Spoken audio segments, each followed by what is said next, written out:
नमस्कार विद्यार्थियों, मैं पवन खत्री, व्याख्याता राजकीय उच्च माध्यमिक विद्यालय रानीगांव। बहुपद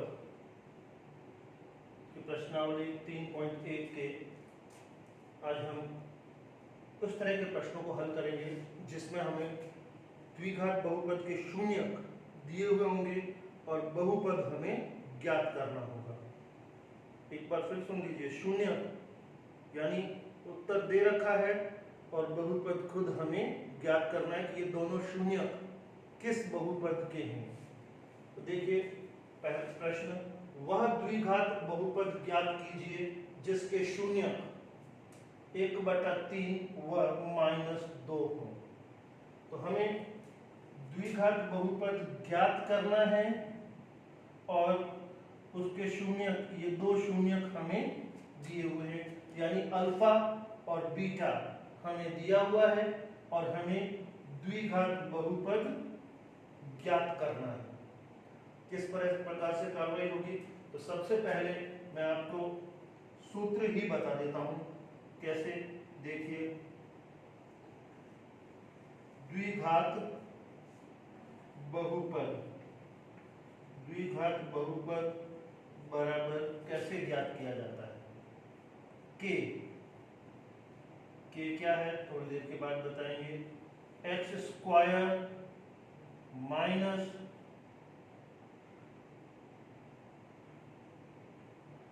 शून्यकों का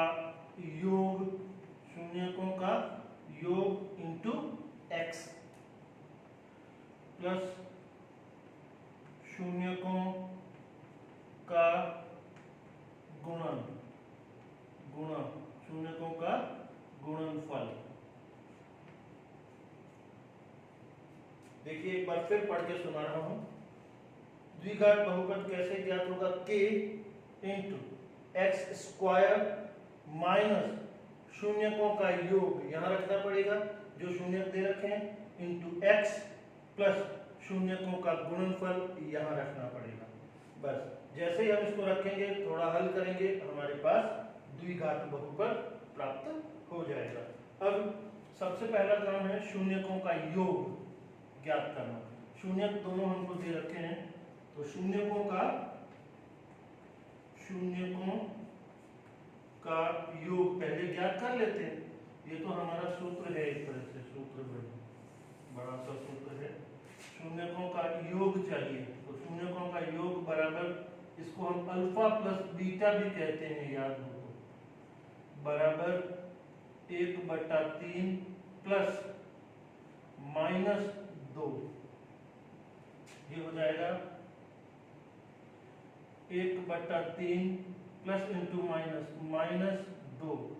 2 को हम 2/1 भी लिख सकते हैं। और जब बट्टे वाले जोड़ या बाकी होते हैं तो हमें लस लेना पड़ता है। तो लस आएगा 3, यहाँ आएगा 1, 3 में 3 का भाग दिया 1 को 1 से गुणा किया तो 1, 3 में 1 का भाग दिया 3 को 2 से गुणा किया तो 6, 3 -1 -6 बराबर -5। 1 में -6 करेंगे तो 1 प्लस का 1 माइनस का, बड़े में से छोटे को घटाएंगे, चिन्ह बड़े वाले का लगाएंगे, -5/3। तो शून्यकों का योग आ गया -5/3, उसे यहाँ रखना पड़ेगा। अब शून्यकों का गुणा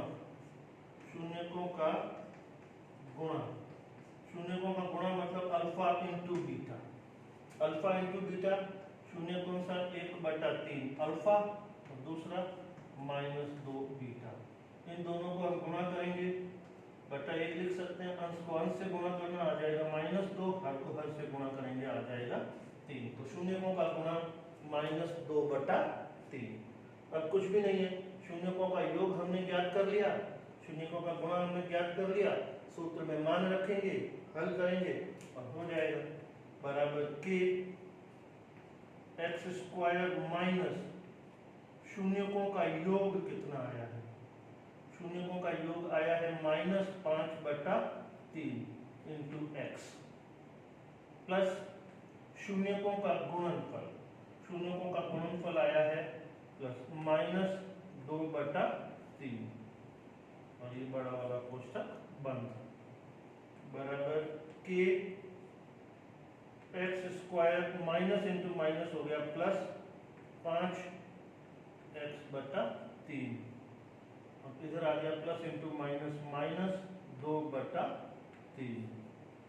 अब यहां से k का रोल चालू होता है। k, इस k का देखिए बट्टे में समीकरण आई है, बट्टे वाली संख्या थोड़ी क्लिष्ट होती है, तो पहले हम कोशिश ये करेंगे बट्टे को हटाने की कोशिश करेंगे, और इसका k का उपयोग ही बट्टे को हटाने के लिए। कैसे? जैसे ये 3 और ये 3 और इसके बट्टे में है 1, तो 1 1 और 3 का 1 3 3 का हम लसाअ ज्ञात करेंगे। लसाअ ज्ञात करना सबको आता है। 3 इसका लसाअ आ गया, तो हरों का हर जो है, हरों का जो भी लसाअ होगा वो k का मान होगा। एक बार फिर सुन लीजिए, इसमें जो हर हटाने के लिए ये कार्रवाई कर रहे हैं ताकि जो व्यंजक आए उसमें बट्टे में संख्या नहीं हो, अंश और हर नहीं हो, बिल्कुल हर बिल्कुल नहीं हो। तो ऐसे के लिए हम लोग k को लिया है हमने 3, x square plus 5x/3 minus 2/3, यहाँ k बराबर 3 लिया है। और k बराबर 3 लेते ही देखिए 3x स्क्वायर, 3 को x स्क्वायर से गुणा करेंगे 3x स्क्वायर, 3 को इससे गुणा करेंगे तो 3 से 3 अंश हर वाला कट जाएगा, प्लस 5x, और 3 को जब इससे गुणा करेंगे तो अंश और हर वाला ये 3 से 3 कट जाएगा, और माइनस 2। ये हमारा जो अभिष्ट द्विघात समीकरण था वो प्राप्त हो गया। यही वो द्विघात समीकरण है जिसके ये दोनों शून्य थे। तो हमने, अगर हमें शून्य दिए हुए होंगे तो हमने द्विघात समीकरण को, द्विघात व्यंजक को, द्विघात बहुपद को ज्ञात करना सीख लिया है।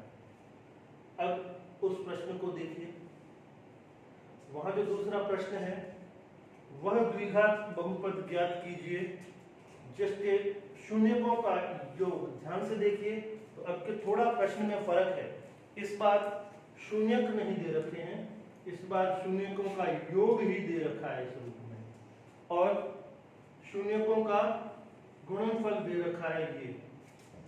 तो हमें शून्यकों का योग और शून्यकों का गुणनफल इस तरह से हल करके ज्ञात करने की जरूरत नहीं है। जो दे रखा है तो सीधा ही उसका हम मान रखेंगे। तो लिखते हैं शून्यकों का योग अल्फा प्लस बीटा बराबर, शून्यकों का योग दे रखा है वर्गमूल 2। कैसा भी संख्या दे रखी है उससे कोई फर्क नहीं पड़ता। इसी तरह से शून्यकों का गुणा अल्फा इंटू बीटा बराबर 1/3, सीधा ही दे रखा है। दोनों प्रश्नों में फर्क है। इसमें ये दोनों अल्फा और बीटा शून्य खुद दे रखे हैं, और उसमें शून्यकों का योग करके दिया है, शून्यकों का गुणा करके दिया है। अब सूत्र फिर से वही रहेगा, द्विघात व्यंजक या द्विघात बहुपद बराबर k into x square minus शून्यकों का योग इंटू एक्स प्लस, अगर यहाँ हम थोड़ा सा सुधार करें तो ऐसा भी लिख सकते हैं, into alpha plus beta x. Alpha plus beta शून्यकों का योग ही है, प्लस अल्फा बीटा ये शून्यकों का गुणा ही है, ये शून्यकों का योग है और ये शून्यकों का गुणा है। तो सूत्र को इस तरह से भी लिखा जा सकता है।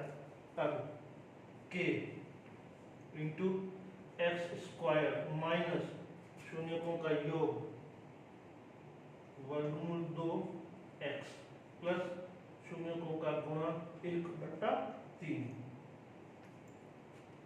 k एक्स स्क्वायर माइनस वर्गमूल 2x प्लस 1/3।